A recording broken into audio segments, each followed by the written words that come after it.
the approval of the meeting minutes from March 5th that are in the packet that we received. I move to approve the minutes of March 5th, 2020. Thank you. Is there a second? I second. Great. All in favor? Aye. Aye. Great. Any in the negative? And any abstentions? Okay, great. Item number 3 on the agenda is new business, control audit of the EEPC final report. Sharice and Jen. Okay, so we sent a copy of the comptroller's audit. We did write a 2-page response, which the chair has signed. Commissioner Reese suggested that we include sort of a brief summary or rebuttal, I guess, in our next annual report. We can do that. We can also maybe do something on the website if everyone agrees, or we can do both. I don't think it would hurt. She was concerned that the response that I had given was voluminous, and so she suggested that we do a more brief response, maybe with like 5 bullet points or something in the next executive summary. So Sharice, what I said was, I think it was complicated and required a certain understanding of what we do and how to do it. And what bothered me is that the accusation, for want of another term, or the finding, was that we were not doing our job. And it seems to me your response indicates not only were we doing our job, we were doing other jobs, but it's not clear. It's not written in Dick and Jane, simple sentences. And maybe it can't be, but I thought maybe it could be reduced into a sort of simpler language. And that was the statement. That was my comment before. So I don't know if anybody agrees with me or disagrees with me, but I thought it was. I'm reluctant to have an auditor's report saying we're not complying with what the charter tells us we have to do, when in fact we are complying. And the statement that we therefore restate what we stated in 2 different annual reports because they find that we weren't complying is also a statement that I think needs to be rebutted and is rebutted, but needs to be rebutted in a more simplified manner. That was really the comment that I was making. Did folks have feedback or thoughts on that? I don't know if Sharice, there's anything that you wanted to add. that's fine. I think if we can make a more direct statement, I'm fine with doing that. So I'm not sure how we can do it on the website. I can try to propose something, but I do think we can put it in the executive summary. But that's in the next annual report. Right. If we want to do something sooner, I can figure out a way to do that and have it. It's very clear in our annual reports, but maybe there's some way that we can do it on our website. So I'll propose something soon, maybe by the next meeting. I believe in the last conversation that we had about this pre-COVID, we had suggested that if the audit itself were more public, that we would maybe put together some talking points or communications around it.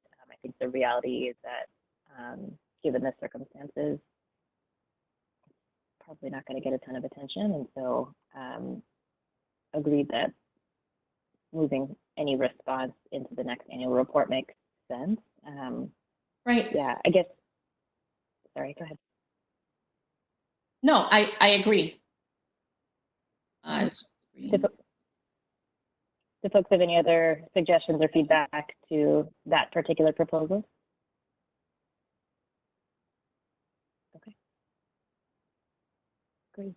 And the letters enclosed that we'll be sending over in the packet. Thank you all for preparing that and taking a look. Okay, we'll move on. Item number 4, audit update. Status of sexual harassment prevention and response practices audit 2020 AP.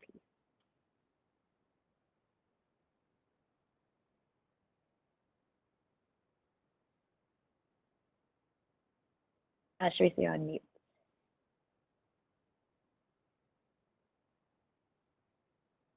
Did we want to speak about the COVID response? We jumped over that item In the on the agenda? agenda. Do you have the agenda that we sent yesterday? I believe so. Oh, nope. I'm looking at the one sent on May 1st. Oh, so briefly, one of the items that we added was the response to COVID that we're taking Thank you. internally. I just wanted to briefly touch on that. Since our office is sort of a bullpen environment, we decided to use the CARES Act, which allows agencies to write proposals for COVID-related, I guess, enhancements that we may need to mitigate the spread of COVID. So we've requested a number of items. One includes changing the structure of the office and building higher partitions between employees and things of that nature. So I just wanted to inform the commission that that's coming down the pike, and we are requesting COVID-related money, and we'll let you know how that turns out. But we'll see. We're waiting for DCAS to do a survey of our facilities, and then we already preliminarily requested it from DCAS. And so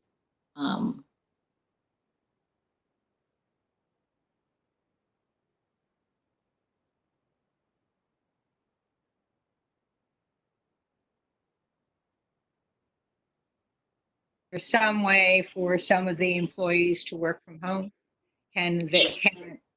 we are working from home currently. So could you then, if you can't get the partitions, is it some way that you can have employee A come in and employee B stay home so that you could create that same distance in the workplace? When we started before we had the full stay-at-home order, we started a 1 day per week employee telework plan where we kind of did the same thing that you're saying. We had various employees from each unit come in.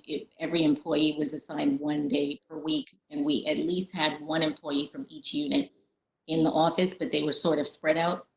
If we cannot get the partitions, we will go back to that plan until we're able to be approved. I don't know whether or not, I hope that we'll get approved, but I don't know how long that's going to take. And I know how long it will take to have it implemented. So you're looking, I mean, it's one thing to get the funds, it's another to have somebody come in and put the partitions up. Right. So we will go back to the original plan of 1 day per week, as long as it's okay with the city. That's what we're going to do. Thank you. How can I help? Sharice, is there a particular set of practices that other agencies that you're aware of are taking? Particularly those that have allowed employees to work from home. I know there's lots of conversations around timing and reopening. There are a lot of, there's been a lot of teleconferences with city personnel officers and even with the city agency heads where ideas are being shared of how you can manage employees in this climate, I guess. I think many agencies are doing the same thing in terms of either spreading employees out or having them telework. The CARES Act is agency specific, so it's based on what you think your agency may need. We've requested things like cleaning supplies, of course, and sanitizer, and even masks, or if an employee comes in and might not have a mask. we can share a mask with the employee. So that is more agency specific, but I think agencies are pretty much doing the same thing in terms of just allowing for telework. There is an option to assign an employee to another location if the employee cannot telework um, and the employee is non-essential, but the APC hasn't really had a need to do that because we do have non-essential employees and they can telework. So we have plenty of work for them to do.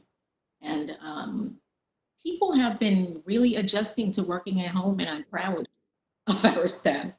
Jen can speak to this also, but we just had 2 preliminary determinations sent out yesterday. So, and they even found a way to ring the bell online. We always ring a bell after a preliminary determination is sent out. So they found a way to send the bell by email to everyone. So we've been adjusting pretty well. That's great to hear. Jen, is there anything that you wanted to add on that? Oh, you're on mute. Jen, you're on mute.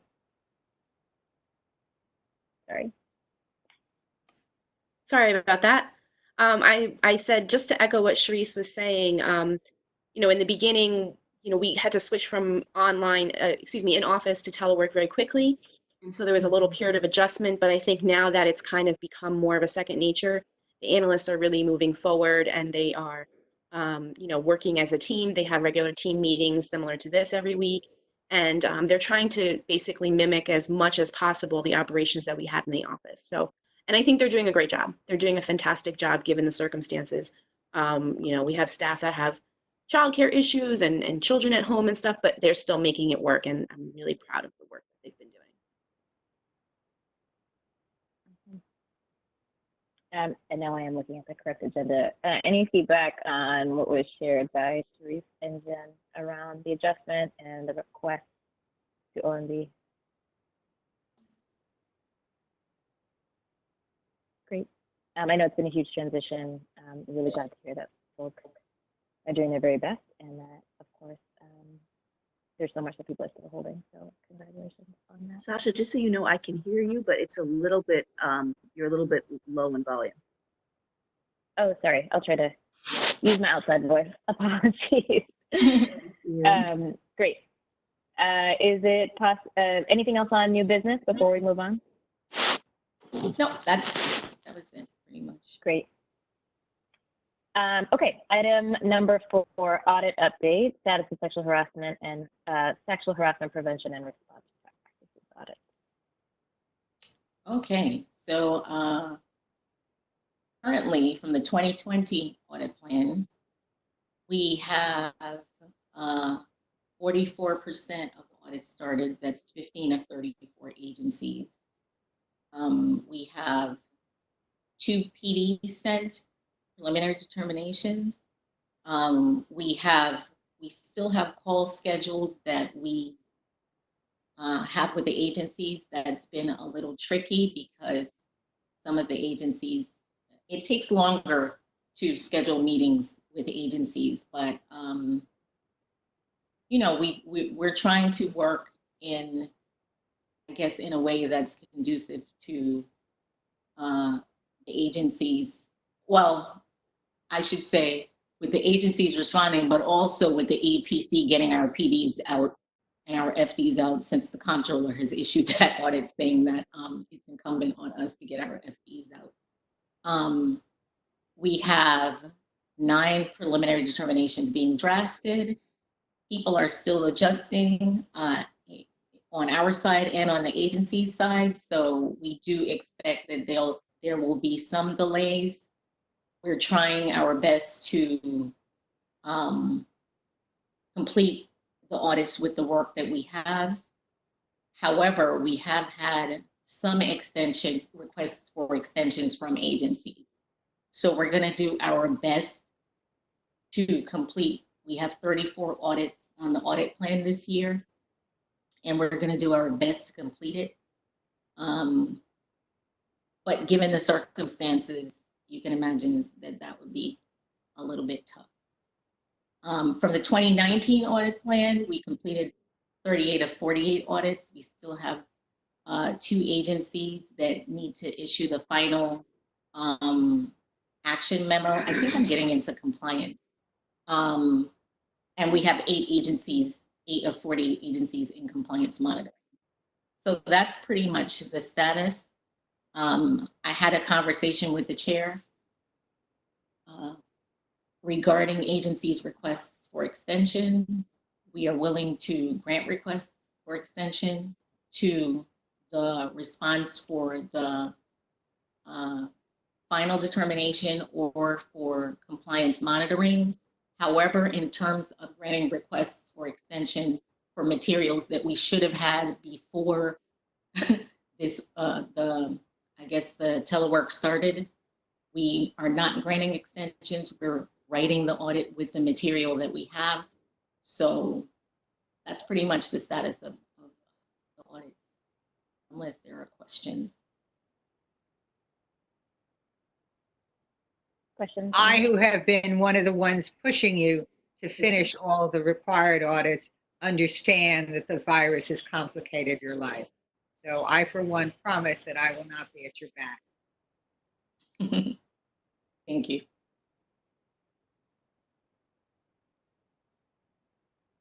Any other questions? Any other questions? Great. Okay.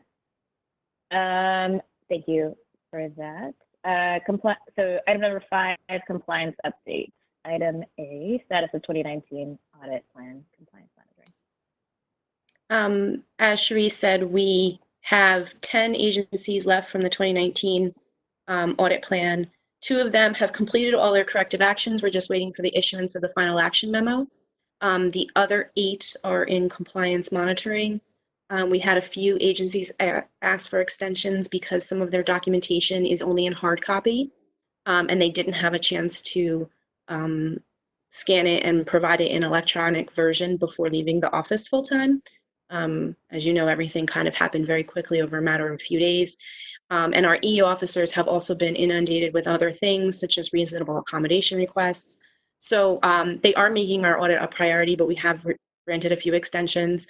For the most part, we have 3 agencies that we're hoping to wrap up in compliance monitoring by the end of this month, 1 in June, and the remaining 4 are in July, but all of them really don't have that many corrective actions, like 2 or 3. 1 has 6, but that agency has until July. So I think that we're going to be able to wrap this up by the end of the first half of the year and really be able to continue to focus on 2020 audits. I do think we're going to have 2020 audits and 2019 audits in compliance at the same time, but I think that it's going to be fine.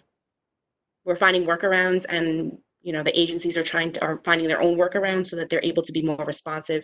I think it's just kind of we're playing a little bit of catch up right now. And if I may just interject,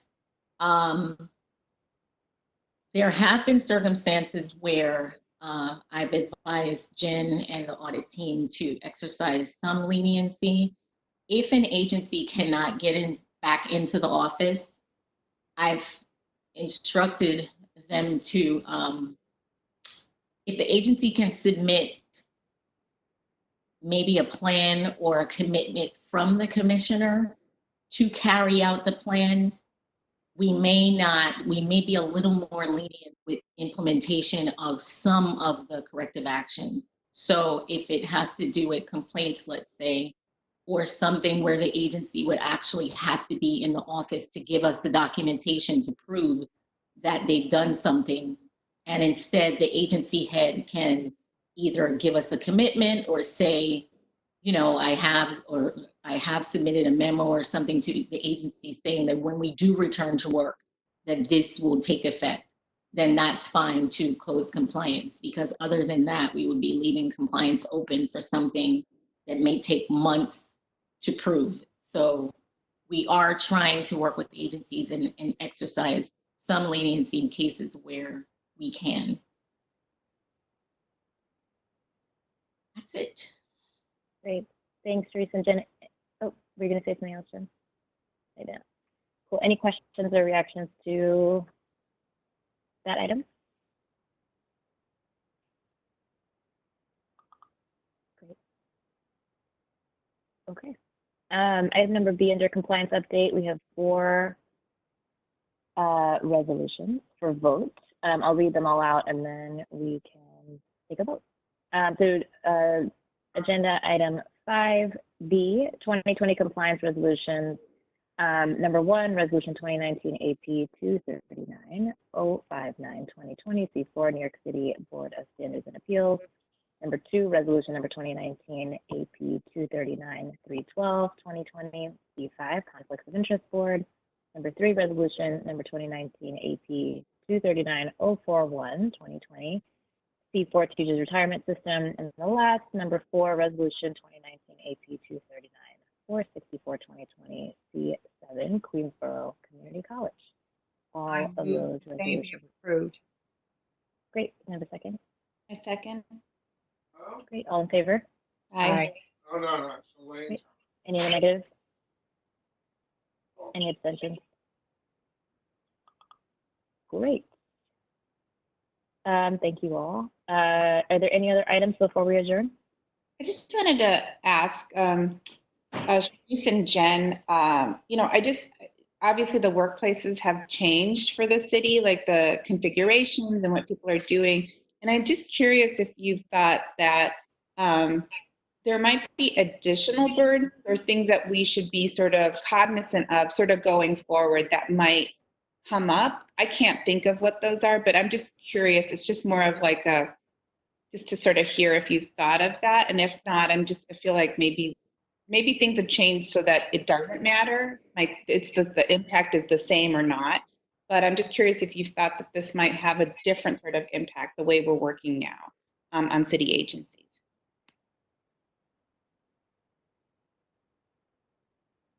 You mean whether telework is having an impact on the way we view our work going forward? Yeah, like, did you think there's some sort of way we should be sort of a little bit mindful as we go forward that the audit might have to change maybe in the out months about how we're doing hiring, how we're doing recruitment, and how we're doing promotion? I don't know. It just sort of occurred to me as you were talking that I was wondering if there might be different sorts of issues that come up. I can't think of what those are. I actually, it's in the contrary, which is I don't know what the repercussions are to the workforce as the city is going to undertake a huge budget downturn.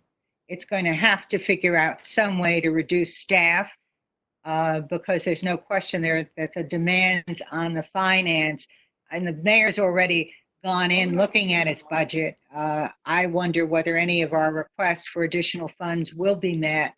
But separate and apart from that, as we are auditing what happens at differing agencies, the issue, how are they going to furlough staff or rid themselves of staff? I mean, I think it's something we ought to look ahead to. I agree with you as to our audits starting next year, whether we look at what the impact itself of the virus is on the entire employment base.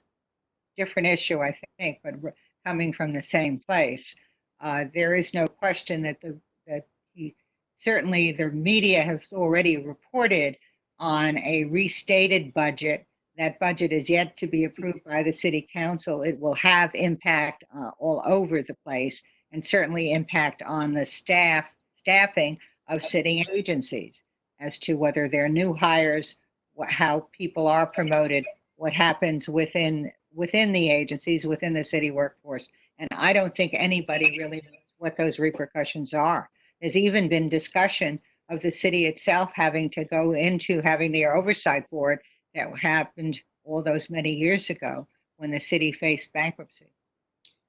There was an article, I think it was in the Times yesterday, and I didn't actually read the full article, but it said something, there was a study done where 45% of male parents thought they were doing the bulk of the teaching at home, and only 3% of the female parents agreed with that assessment. And so you can look at it a different way, where if women in a male female parent headed household are actually picking up much more of that work, it's going to impact your other work life, right? Like your professional life as well. So just, I feel like there's little things, and I don't want to steer people in a wild direction, but I actually think there might be some sort of stuff that comes out of this where, say, women in a male female headed household maybe have more burdens on them, both personally and professionally, but you still have to perform at the same pace professionally.